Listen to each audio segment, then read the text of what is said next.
Hi, I'm Laura Taylor. This is Tomato Roadshow. Today I'm here with Jennifer. Jennifer lives in the hottest part of the San Fernando Valley out here in West Hills. And as you can see, once again, we're on a hill. We've got mountains behind us. And Jennifer's terraced into her yard so that she can grow tomatoes. Laura, thanks for coming out today. I've had a great success with my garden over the last couple of years, thanks to your classes. But I've noticed that I'm having a little bit of issues of some of the weeds coming up, and I'm just wondering, what can I do to mitigate some of the weeds and to help my plants be healthier? Well, first of all, your plants are looking really great.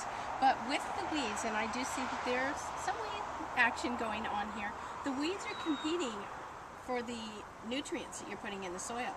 So you're doing a great job of improving the soil, adding amendments every year. Are you doing it once or twice a year, by the way? Just once a year. Well, you know what? I would suggest you do it twice a year. Okay. You've got a lot of tomato plants in here. They have big root systems. They eat a lot. They require a lot to sustain them. And then you've got all these other vegetables too.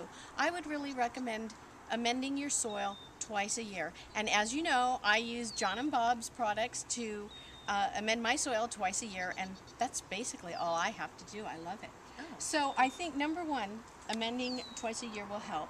Okay. But I also think once you get these weeds pulled, maybe even hire the neighbor kid or something to Okay. come and get Great them out idea. for you, and then you'll be able to stay on top of it. You don't want the weeds fighting for the nutrients that should be going to your plants. I've so enjoyed my tomatoes. I started with 8 or 9 tomato plants the first year. I'm up to 16 plants Right. now, and these cages are great. It makes it so much easier. So now you use the Texas tomato cages. What do you do with them in the winter? Where do they go?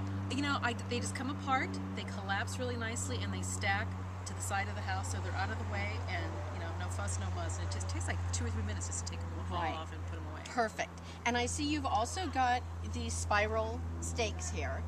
When do you put those in? I put those in, I hope I'm doing it right, the same day that I'm planting them. Absolutely. Okay, then I tie them up and I just leave them. And I like the spiral. Maybe that's just the Well, that's pretty. the aesthetic. If you couldn't tell, Jennifer's an interior designer. She likes everything to look pretty. Hence, we aren't using plastic stakes that are straight up and down. We're using the pretty spirals. Now, Jennifer, tell me this. You said you started out with maybe 8 or 9 tomatoes, and now I see you've got 16 growing here.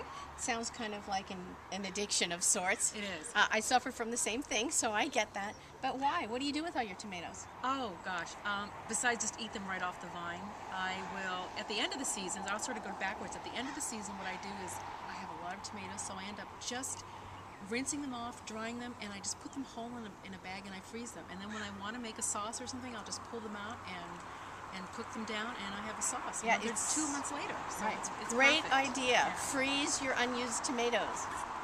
Okay, and earlier on, what do you especially like to do with your tomatoes? Eat them. Eat them. Okay, that's a really good thing. Salad. I love tomatoes, with mozzarella and sauces, and just, it's a great summer sweet vegetable. So it's actually frugal.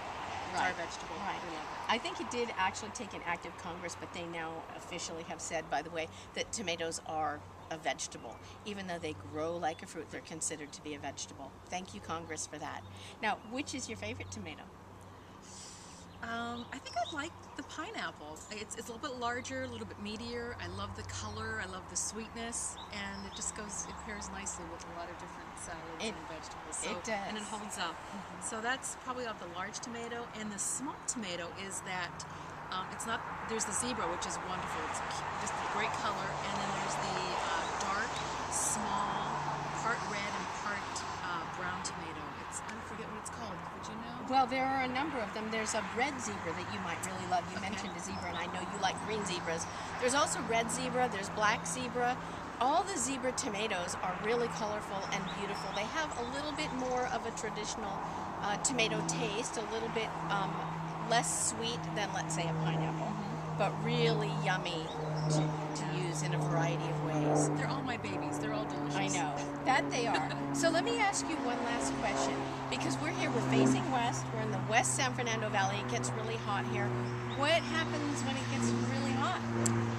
If I'm not careful, the fruit will not produce as much, so it has to be covered. So those days, on occasion, when it hits 100 and it's just oppressive, I make sure that the plants aren't being sad, that they get watered, and I don't water on top of the plant. I try to water just the roots, and I try to be careful not to overwater, but to put a little bit of a shelter over them so they can Maybe some survive. shade cloth? Yes.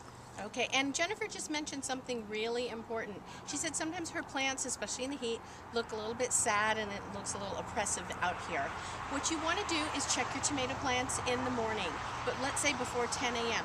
If they're droopy early in the morning, it means they need water. It's kind of tempting, especially in the high heat, to overwater your plants, but don't be fooled and don't do that. You can do a lot of damage. Just be sure to check them in the morning. If they need water, then that's when they get them. And as she said, don't water the leaves, water at the soil line so that you're getting water to the roots of the tomato plants. So Jennifer, thank you so much for taking your time to talk to us today. Thank you for being my special tomato guru. Well, I'm very happy to be it. And if you'd like to have your tomato garden featured on Tomato Roadshow, send me an email, laura@laurataylorAtHome.com.